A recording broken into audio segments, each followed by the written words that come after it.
Hey there, I'm Dan Davidson.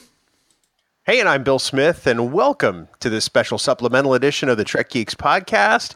We have something really great for you today. Dan is going to be subjected to just a... Whoa. Hold it there, Captain. As your first officer, it is my responsibility to tell me that you are out of line, and you are being replaced as captain of this here podcast for the supplemental, because this week, it's Geek the Stump, sir. Oh, man. It was your turn last time. Now it's my turn. And it's going to be glorious. Blah, blah, blah. Blah, blah, blah. Blah, blah, blah. Blah, blah, blah.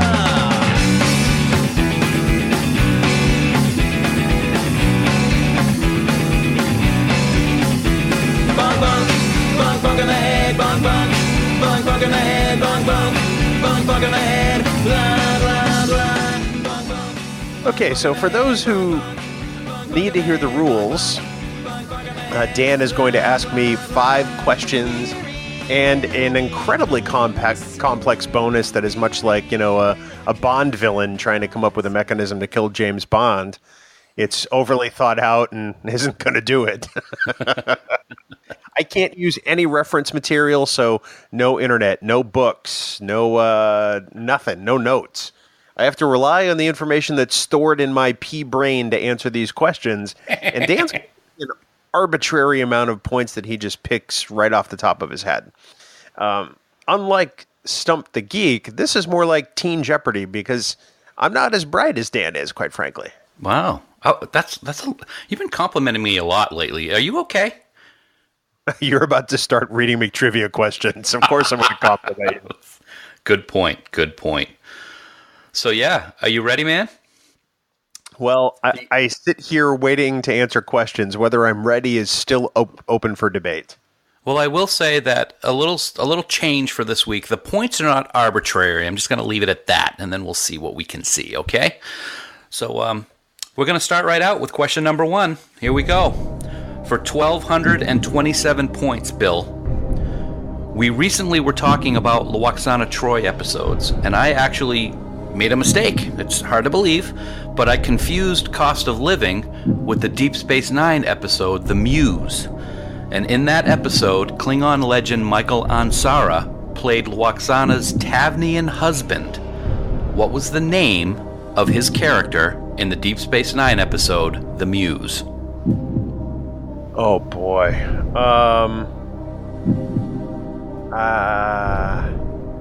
See, because all I want to do is say, oh, he was Kang. That's not his character name. Let me think about this for a minute. So, okay. The Muse... He had a funny nose. He did have a funny nose. The Muse is a terrible episode, by the way. Yes. Yes. Not great.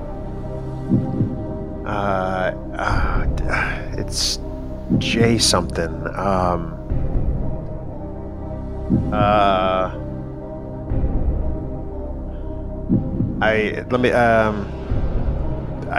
want to say something like Weeeellll, maybe. That's what's coming into my brain. I'm going to go with it. I'm going to say Weeeellll. Okay. Well, I'll tell you what. It may be a pea-sized brain, but it definitely has some neurons out there that are firing correctly because you, sir, nailed it. Weeeellll was his character name. Nicely done. Wow. Yeah. Wow. I pulled that out of nowhere. You're not as dumb as you look, Ike. Yeah, that's pretty good. That's very nice. I'm happy for you. Thank you. It's all right. They get harder. Actually, no, I got to tell you, question 2 is kind of a softball. If you don't get this one, I got to say and admit that I will be a little bit disappointed. Are you ready? Oh, wait. I come up with Weeeellll out of nowhere, and now it's what have you done for me lately? Exactly. Yes, because it's you, and now revenge is best dish that's served cold. Blah blah blah. Okay. Actually, it's kind of funny that I brought up that quote because for 1,864 points, here's the softball. What's the prefix code of the USS Reliant, as we saw in Star Trek II: The Wrath of Khan?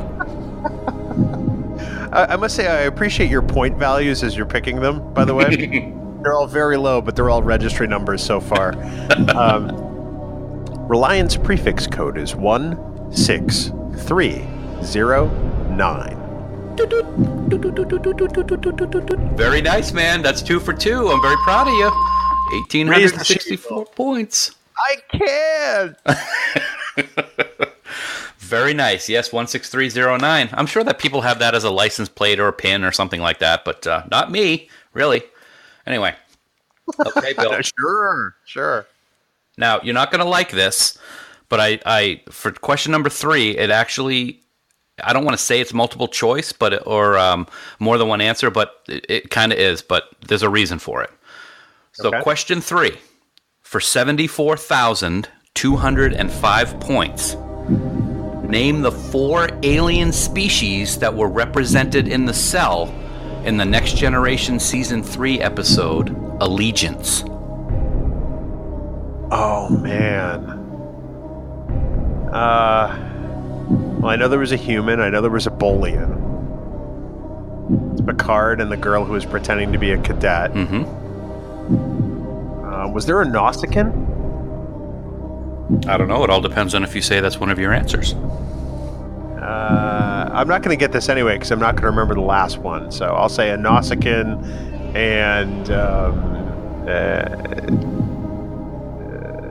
I don't know. Oh, sorry. So sorry, Bill. You were close. You had 50%. The third one was a Myzarian. He was the one who was the argumentative debater.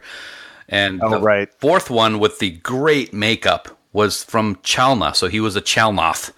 Esok was his name. So that's right, Esok. Yeah. It's a good episode. I don't mind that episode a lot. I like it. It's a good Picard episode. You don't mind it very a lot? I don't mind. Not very a lot. No, I don't mind it very a lot. Yeah. So that's all right, dude. You're 2 for 3 so far, so that's great. No problem. This one might be a little tricky for you. I'm not going to lie. Great. It is another Next Generation question, and it is for 74,656 points. In the Next Generation episode Timescape, Picard was discussing that he had attended a lecture in which the speaker talked in this manner in one long unbroken sentence, and it really was quite hypnotic. What was that guy's name? I'll give you a hint. Man. He was giving a dissertation on the ionization effects of warp nacelles for over an hour until he realized his lecture was supposed to be about psychology. So that should help. No, that doesn't help one bit.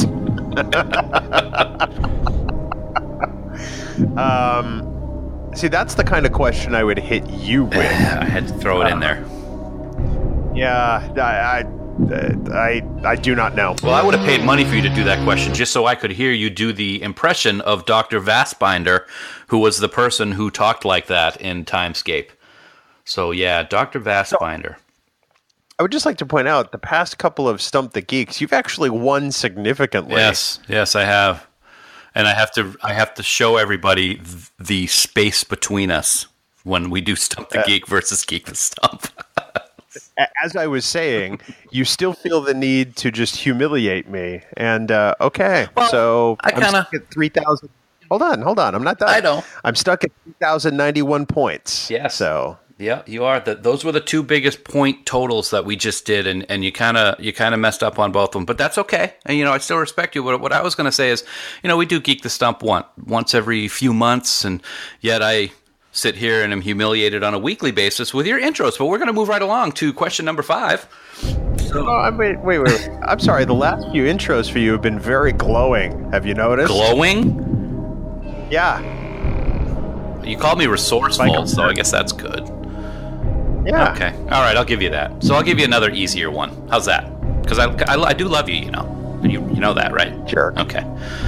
Bill, for 1,031 points, in the TOS episode The Tholian Web, McCoy uses a Klingon lethal nerve gas agent to come up with the cure for the effects of interfacic space. What was the name of that treatment he came up with?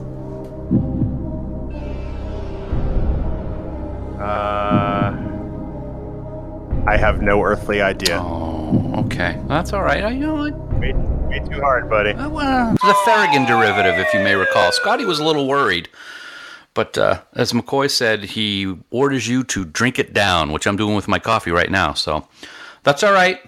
To remind the folks at home, the reason we play Stump the Geek with Dan is because he retains trivia. I do not, which is why we typically don't play it with me, and that's why I'm doing so poorly. So before people send us emails saying, why is this guy on a podcast called Trek Geeks, which has happened in the past, this is why. I'm going to tell you what. We're going to go to the bonus question in just a minute, but I will say, for the next Geek the Stump, I will make sure that they are questions that are not as difficult. Is that a fair statement? How about we just stop playing Geek the Stump? No, we're not going to do that ever. Oh, man. Well, Bill, you do have a chance to redeem yourself with 2 bonus questions. I haven't told you that I had a second one thrown in here. So I just want to point out this is why I host the show. I'll tell you what, we might have some surprises in discovering Trek, but I'm not going to say whether we will or not, but it's a possibility. All right, are you ready? No. For 18 trillion points. Whoa. Yeah. The Inner Light is regarded as one of the best Next Generation episodes ever, if not one of the best Trek episodes ever. Is that a fair statement? Without a doubt. Okay. We just talked about it in a previous episode. I would like you to name everyone in Kamen's family that we actually saw in the episode The Inner Light. And I will give you a hint. There are 4. Not going to happen. Okay. Not even going to try for a couple of them? Dude, I don't know them. Okay. Oh, that's okay. That's all right. That's okay. Aline was his wife. Bataille was his son, who was also Patrick Stewart's real-life son, which is kind of cool. Daniel. Maribor was his daughter, with one of the best lines in Trek history ever, Seize the Day. And the one that I thought I'd trip you up on was his grandson, Kami, who I think was named after Kamen, but I thought that was kind of cool. They also talked about his son-in-law, but you never actually saw him on screen, and his name was Danik. So that's okay. But, Bill, you do have a chance to redeem yourself. No, okay. Apparently, no, I don't.